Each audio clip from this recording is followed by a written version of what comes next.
is Jordan. Okay, what does history mean to me? History goes past the textbooks, and I think it's just about learning about what other people have lived and why they decided that they wanted to live it that way.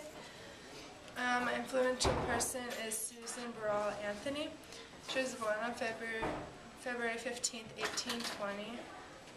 She was the second of 7 children. She grew up with Quaker beliefs, and that means boys and girls deserve to have the equal rights and learn the same amount of things. Her first shutdown outside of her Quaker beliefs was in math class, and the easy work was getting too easy for her, and she asked to learn about division, and they wouldn't teach her because girls won't need to know how to do division. And then she began to see that in the outside world, other than the Quaker beliefs, women weren't treated the same as men. And so years went on, and then she created, in 1869, she created the Women's Suffrage Convention in Washington, D.C., also known as NWSA, just trying to get women's beliefs to be good.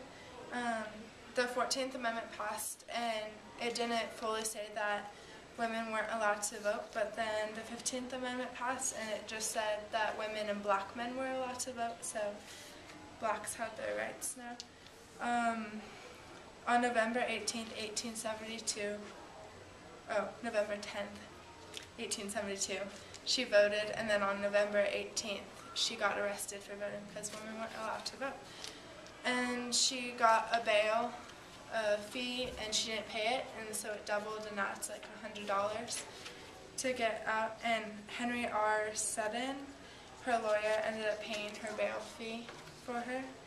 And then during this time, on her trial, she was traveling around giving 75 to 100 speeches a year, and she appeared in front of every Congress from 1869 to 1906.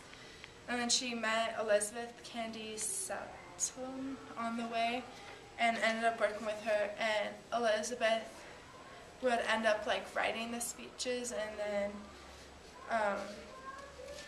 Susan would talk about it because she had the whatever. And then she died in 1906, March 13th, and so she never really got to see her accomplishments, but 1920, the 19th Amendment passed, and now women were allowed to vote, and it was because of her. It happened 14 years after she died, so it took a really long time for them to actually listen. And in 1978, President Jimmy Carter signed the Susan B. Anthony Dollar Coin Act, and she's the first woman to be on the front of any coin. And I think this matters because without her, women may not be allowed to vote still today because she thought she should have a say too. And then my primary source was the silver dollar, just because it kind of goes with Susan B. Anthony.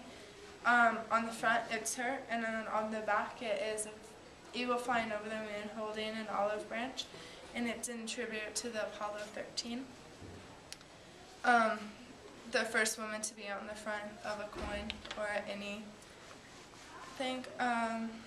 It was made only 4 years, and it was made 1997 to 1999, and it was produced in Philadelphia, Denver, and San Diego. The silver dollar was adapted in the 15th century from Germany, from the crown, and then they released it first in Susan's hometown, which was in New York somewhere.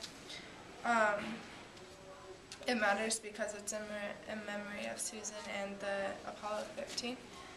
And then historical idea was expansion, and Jamestown chose the expansion because people came and they started building their buildings and stuff like that, and then it led other people to start coming and building things and more and more and more. So yeah, I guess that's it.